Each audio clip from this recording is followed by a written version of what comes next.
Hello everyone, आज हम लोग पढ़ेंगे भारतीय राज्यों का इतिहास। इससे पहले हम लोग पिछला क्लास में जो पढ़े थे उसका शॉर्ट में रिवीजन करेंगे। भाग 1 हम लोग कंप्लीट कर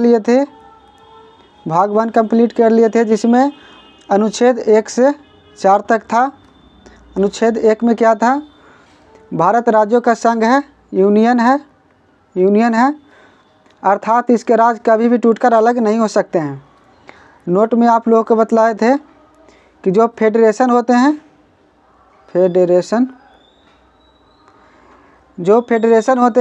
उसके राज्य टूट सकते हैं। एग्जाम्पल में आप लोगों को बतलाए थे सोवियत संघ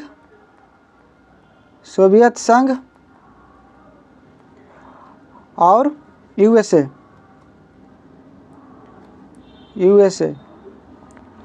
आर्टिकल 2 में हम लोग क्या पढ़े थे? अनुच्छेद 2 में हम लोग क्या पढ़े थे उसको हम लोग देखेंगे शॉर्ट में। संसद राष्ट्रपति को पूर्व सूचना देकर किसी भी विदेशी राज्य को भारत में मिला सकते हैं। संसद राष्ट्रपति को पूर्व सूचना देकर किसी भी विदेशी राज्य को भारत में मिला सकते हैं। एग्जाम्पल में इसके बारे में हम आप लोगों को बताते हैं कि 16 मई 1975 को सिक्किम का भारत में विलय हो गया था। 16 मई 1975 को सिक्किम का भारत में विलय हो गया था। आर्टिकल 3 में हम लोग क्या पढ़े थे इसको हम लोग शॉर्ट में देखेंगे। संसद राष्ट्रपति को पूर्व सूचना देकर वर्तमान में किसी भी राज्य के नाम तथा सीमा को बदल सकते हैं। संसद जो है जो राष्ट्रपति को पूर्व सूचना देकर किसी भी राज्य के नाम तथा सीमा को बदल सकते हैं। एग्जाम्पल में हम आप लोगों को बतलाए थे कि बिहार एंड झारखंड सीमा परिवर्तन हो गया। उसके बाद हम लोग आप लोग के बतलाए थे हम उड़ीसा के नाम बदलकर ओडिशा कर दिया गया। आर्टिकल 4 में हम लोग क्या पढ़े थे? आर्टिकल 4 हम लोग देखेंगे। अनुच्छेद 2 और 3 में किया गया संशोधन 368 के बाहर रखा गया है। अर्थात इस संशोधन को राष्ट्रपति नहीं रोक सकते हैं। इसके बाद हम लोग पढ़ेंगे भारतीय राज्यों का इतिहास। तो चलिए हम लोग स्टार्ट करते हैं। आज़ादी के समय भारत 552 से अधिक देशी रियासत या राज्य में टूटा हुआ था। अंग्रेज़ों ने इन्हें यह अधिकार दिया था कि राज्य भारत में मिल सकते हैं या पाकिस्तान में मिल सकते हैं। उसके बाद है यह स्वतंत्र देश के रूप में बन सकते हैं। इन रियासतों को भारत में मिलाने का कार्य सरदार पटेल तथा के मेनन ने किया। ये टोटल 552 से अधिक जो देशी रियासत था यह राज्य था जिसे मिलाने के कार्य सरदार पटेल तथा के मेनन ने किया। उन्होंने सभी राज्यों को भारत में विलय करा दिया, किंतु 3 राज्य विलय के लिए तैयार नहीं थे। सभी राज्यों को विलय करा दिए। कौन करा दिए भाई?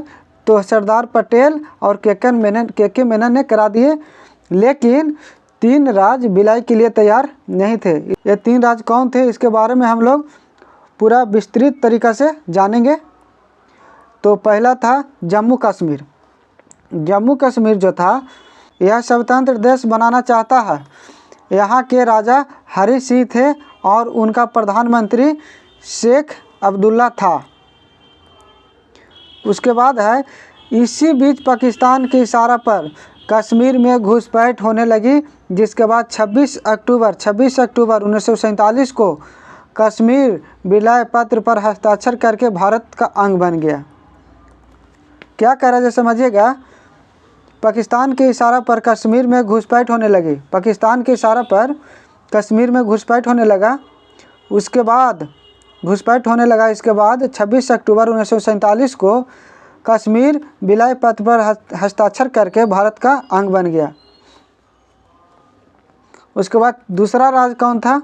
तो जूनागढ़ था। जूनागढ़ यह गुजरात का एक रियासत था जो पाकिस्तान में जाना चाहता था, किंतु सरदार पटेल ने जनमत संग्रह कराकर उसे भारत में मिला दिया।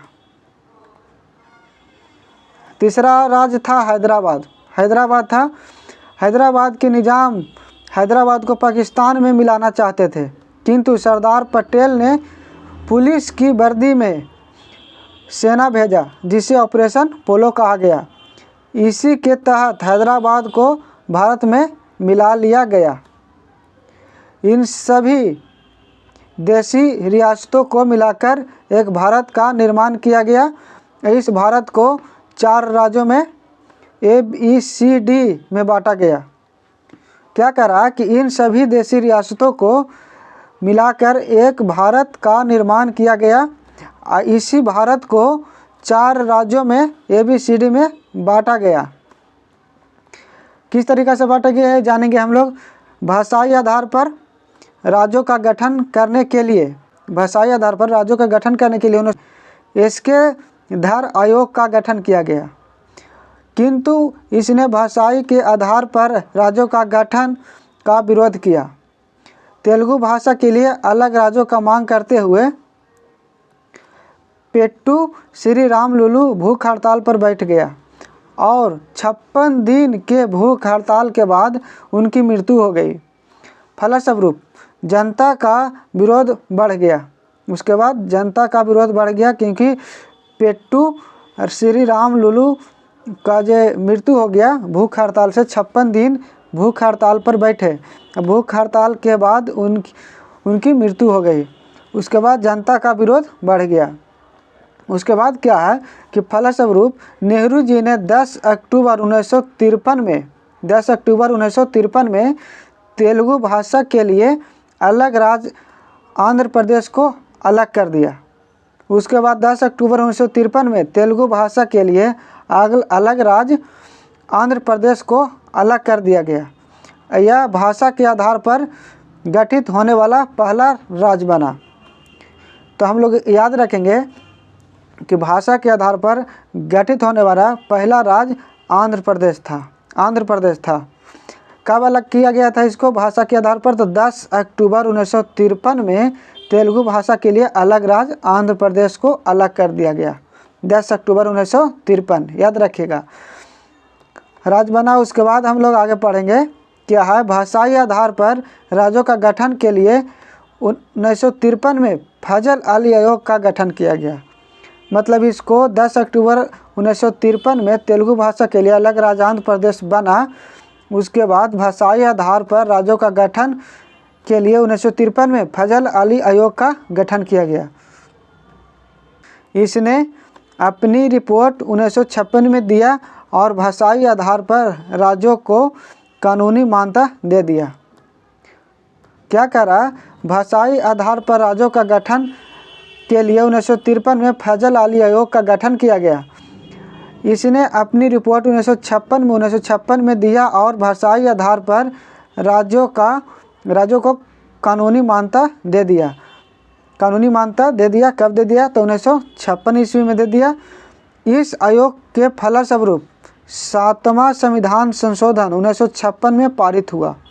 इसके बाद ABCD को रद्द करके भाषाई आधार पर 14 राज्यों तथा 6 केंद्र शासित प्रदेश बनाए गए। नोट में क्या है देखेंगे हम लोग। पंजाब राज्य का पुनर्गठन शाह आयोग के सिफारिश पर हुआ। पंजाब राज्य का पुनर्गठन शाह आयोग के सिफारिश पर हुआ। तो आज के लिए इतना ही। नेक्स्ट पढ़ेंगे नागरिकता। अगले क्लास में नागरिकता हम लोग पढ़ेंगे। तो आज के लिए इतना ही। Thank you.